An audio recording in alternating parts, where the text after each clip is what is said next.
फैबाय थानाय क्रिसमासनि गोजोन हामग्लायनायखौ साफ्रोम नायगिरि नोंथांमोननो बावहरदों आरो बेजोंनो बयखौबो खुलुमहरदों आरो बरायदों। अनजाग्रा नायगिरिफोर, दिनै नोंथांमोननो मोनसे बेबायदि भिडिअ क्लिप लानानै फैदों एबा मोनसे रादाब लानानै फैदों जिखौ नुयोब्ला नोंथांमोना गोबां बाथ्राखौ साननो बाध्य जागोन जे थारैनो मा जामारखो, थारैनो मानसिफोरा मा खालामनो नागिरदों बेबायदि जागोन। अनजाग्रा नायगिरिफोर, जोंनि भारत हादराव जोङो गोबां समावनो खोनाबोगासिनो दङ, नुगासिनो दङ, मोनथिगासिनो दङ दि बे क्रिसमासखौ मोनफ्रोमबो बोसोरफोरावनो मोनफ्रोमबो गोबां जायगाफोरावनो क्रिसमास जानो होआ, क्रिसमासखौ खुंनो होआ होननाय बाथ्राफोरखौ जोङो खोनाबोगासिनो दङ। बेखौ खोनादों जाहैबाय जोङो हिन्दु फोथायनायनि सुबुंफोरनिफ्राय खोनाबोबाय थायो जे क्रिसमासखौ जोङो जानो होआ, क्रिसमासखौ खुंनो होआ, जोंनि जायगायाव जोङो क्रिसमास सेलेब्रेसन खालामनो होआ होननाय बाथ्राखौ जोङो गोबां समाव खोनाबोदों आरो बे सैथो बाथ्रा आरो बेयो नंगौ। आरो माखासे आवगाय सानफोरावसो आङो बेफोरबायदि रादाबफोरखौबो नोंथांमोननो लानानै फैदों। नाथाय दिनैनि जिथु रादाब क्लिप, बे रादाब क्लिपआ एसे आलादा। नंगौ, बाथ्राया सेम, बाथ्राया बेनो जे क्रिसमासखौ खुंनो होआ, क्रिसमास जोंनि ओनसोलाव जानो होआ होननाय बे सेम बाथ्रायानो, नाथाय धोरोमा आलादा।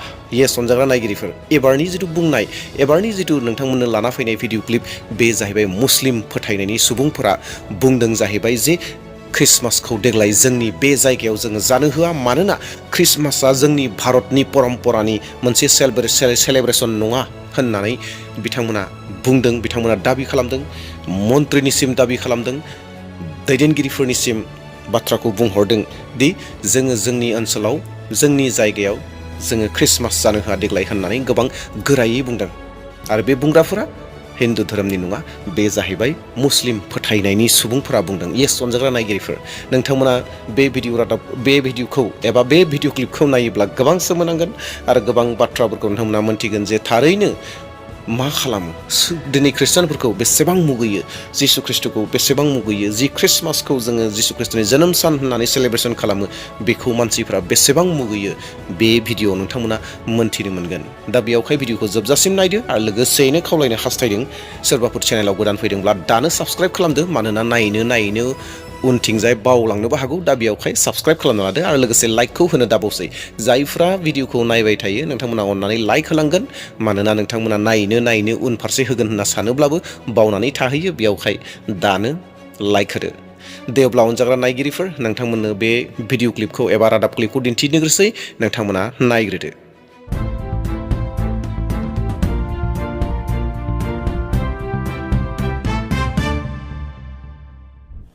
और आइए बात क्रिसमस की करते हैं। पूरी दुनिया पर क्रिसमस का खुमार इस वक्त चढ़ा हुआ है। क्रिसमस ट्री सजाए जा रहे हैं, गिफ्ट्स बांटे जा रहे हैं। लेकिन कुछ भाईजान इस क्रिसमस को मनाने वालों पर कालिख पोतने की बात कर रहे हैं और उसके बाद सवाल ये कि भाईजान को इस जश्न से दिक्कत क्या है। देख लीजिए, इतवारा चौराहा भोपाल पर ये मुसलमान ऑल इंडिया त्योहार कमेटी ने मोर्चा खोल दिया है। कह रहे हैं कि भाई पश्चिमी जो सभ्यता है वो शरीयत कानून के लिए खतरनाक है और कह रहे हैं हम क्रिसमस और नए साल की पार्टियां नहीं मनाने देंगे। भाईजान कह रहे हैं यदि आपको त्योहार मनाना है तो भारतीय त्योहार मनाइए। भाई साहब, क्या दिक्कत है? पेट में दर्द क्या है? क्रिसमस पार्टी लोग करेंगे तो पेट में दर्द नहीं है, पश्चिमी सभ्यता हमारे मुल्क के बच्चों को, हमारी बहन बेटियों को का कल्चर खराब हो रहा है। इससे तो हम देश के प्रधानमंत्री से भी कहेंगे, देश के गृह मंत्री से, ये पश्चिम सभ्यता वाले लोगों को इस मुल्क से बाहर रखें। ये शॉर्ट कपड़े, जी ये शॉर्ट कपड़े पहन के त्योहार मनाया जाता है।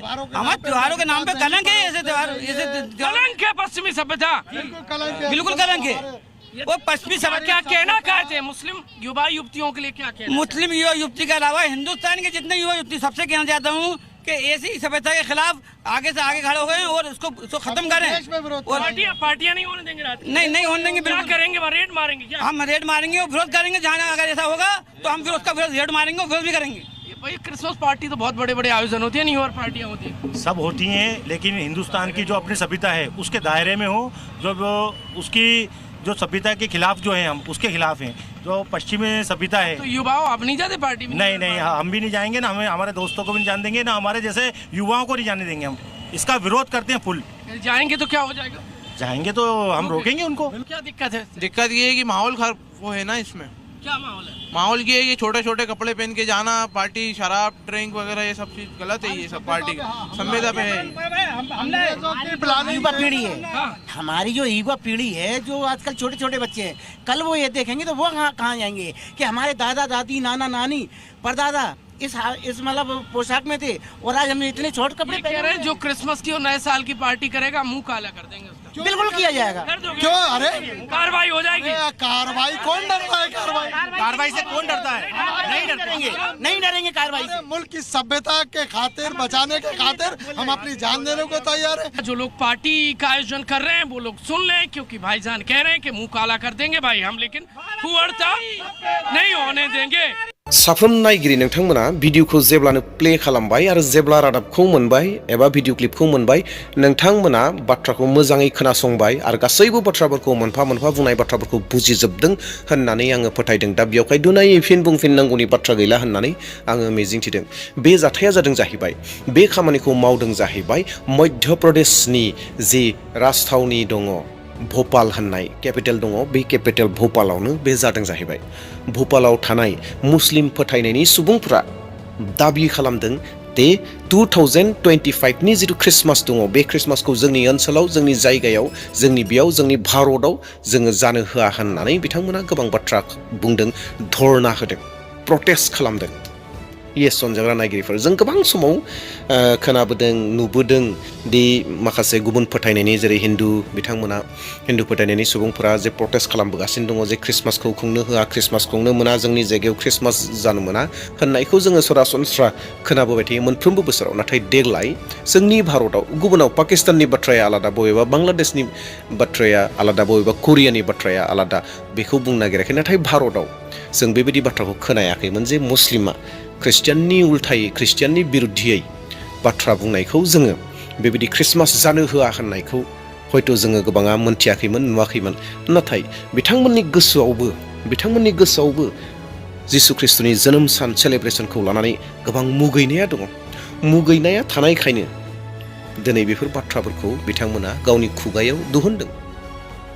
जानो हागौ राजखान्थि मुलाम्फानि थाखाय सोरबाया बेफोर खामानिखौ मावदों, सोरबाया गावनि धोरोमनि मुलाम्फानि थाखाय खामानिखौ मावदों, सोरबाया माबा मोनसे बेनिफिट थाखा फैसानि थाखाय बेफोर बाथ्राफोरखौ बुंदोंबो जानो हागौ। बिहाइन्ड दिस, बेफोरनि सिङाव आन्दोआव मा दं आं बेफोरखौ बुंनो थांनो नागिराखै। नाथाय बेवहाय जों नुनो मोन्दों एबा जों मोन्थिदों जे मुस्लिम फोथायनायनि सुबुंफोरा बे प्रटेस्टखौ खालामदों दि जोंनि ओनसोलाव ख्रिस्टमासखौ जानो होआ। मानो जानो होआ? जानो होयैनि जाहोना जाहैबाय ख्रिस्टियान धोरोमनि जिथु ख्रिस्टमास दङ, बे ख्रिस्टमासआ सोनाबारि मोनसे कालचार होननानै बिथांमोना बुंदों।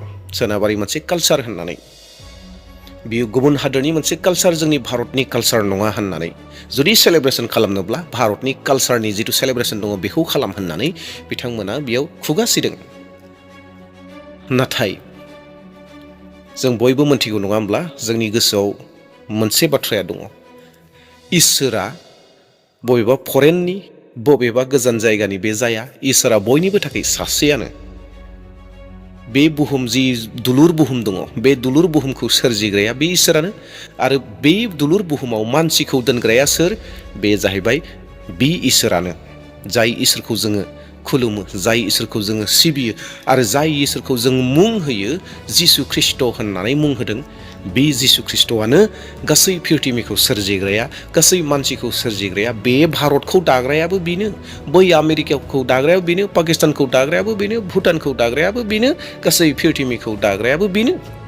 आरो गासै पृथिबीयाव थानाय साफा साफा मानसिखौ दाग्राया बे इसोरानो। आरो बे इसोरा बबेबा कालचाराव थाग्रा नङा, बे इसोरा बबेबा हादोराव, बबेबा रावावल' थाग्रा नङा। इसोरा बयजोंबो थाग्रा।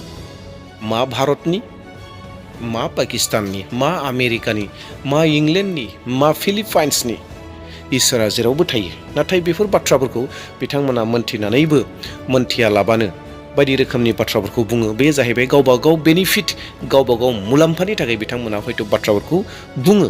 नाथाय अनजाग्रा ख्रिस्ट'नि बिसा नायगिरि नोंथांमोन, जोङो बे रादाबनि गेजेरजों एबा बे इन्टारभिउनि गेजेरजों एबा बे भिडिअ क्लिपनि गेजेरजों जों बेखौ रोखा जानो हादोंदि जे जोंखौ नायनो बाग्रा, जोंनि इसोरखौ नायनो बाग्रा, जोंनि खुलुमनाय सिबिनायखौ नायनो बाग्रा, जों जि सेलेब्रेसनखौ खालामनो हास्थायदों खालामो बेखौ नायनो बाग्रा गोबां सुबुंफोर दङ जेरावहाय दिनै जोङो बे भिडिअ क्लिपनि गेजेरजों नुनो मोन्दों दि मुस्लिम फोथायनायनि सुबुंफोराबो ख्रिस्टमासनि बिरुद्धयै गोबां बाथ्राफोरखौ जोंनि भारताव बुंबाय। दिनै गोबां दुखुनांथावना जि ख्रिस्टमासखौ जोङो गाजा गोमजायै खुंनो होननानै सानो बे ख्रिस्टमासखौ गोबां जायगायाव बन्द खालामनो होननानै गोबां मानसिफोरा हास्थायबाय थायो।